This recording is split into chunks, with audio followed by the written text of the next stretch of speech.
Hi everyone, this is Cherry Enchantress with Pixie Dust Tarot, and this is your daily dust for October 13th, Thursday, if you're watching in real time, but it can also be for any time you stumble upon it.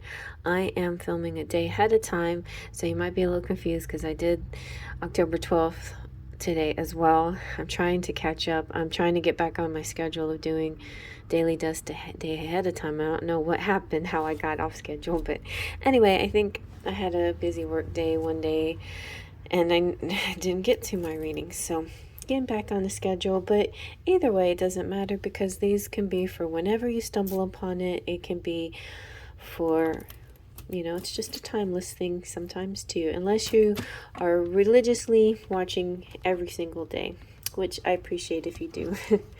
All right, so we're going to do the Everyday Witch Tarot again because I'm doing a month I'm doing every day. I'm doing like witchy, Halloweeny decks until we get to Halloween. And this time I'm presenting my deck with the colored edges that I just did. So I'm like real excited to give it sort of a nice, vivacious, energetic neon yellow, kind of matches the stars in the front, so I think that's kind of pretty. All right, let's give it a good shuffle.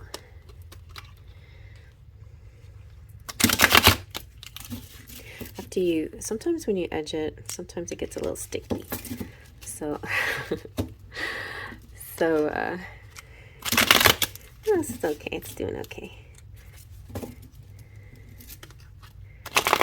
Okay, that was not a good one. Alright, that felt good. Let's take off the top. See what we have. Alright, we have the 8. Oh, got all these swords. 8 of swords, no. 3 of swords, no. And death.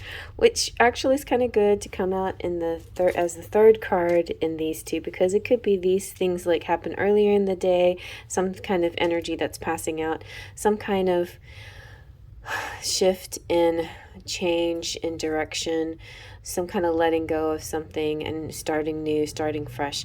Let's zoom on in and see what else we can get. Okay, well, because death is in the last spot, and out of the 3 cards, it's definitely the most favorable card. It's showing, I'm just going to start there because it's showing one door kind of opening. There's like a light. There's possibilities. What is this? Like this is, oh, guys, look at that. I never really analyzed this very much, but this is a cord that's unraveling, or it could be cutting cords. Then you have the kitty cat here who's playing with something, and all this mist, and so there's a bit of mystery. The death card also represents Scorpio, and it also represents transformation and birth and new life. So closing one door, opening another, cutting cords. Yeah. All right. So what could be happening here for some of you is this feeling of being stuck, feeling like you can't move, or if you do move, then you're just going to be hurt. Like some of you could be in a situation. It doesn't have to necessarily be love, but it can be a relationship. It could be a family member. It could be a boss or coworkers or somebody that you're close with that I'm just feeling like maybe they have a harsh way about them. They could be verbally abusive, or and you're like treading so lightly like around them. You're like walking on eggshells because you feel like if you say anything, they'll just cut you down, it's like and you're trying to hang in there and keep the peace. And then with the 3 of Swords, it's like the whole situation is very heartbreaking. Yeah, there's a journal here. You can see that. Journaling is a really good thing to do in any moments of so Swords energy, let's just say Swords energy oftentimes is in your head. It's perceived things that are happening to you, but not necessarily actual things that are happening to you. So be aware that swords energy represents the mind in your head, and sometimes your head playing tricks on you. That being said, if there really is a three-way situation or a heartbreaking situation, the best way to go about dealing with it is not to react to it.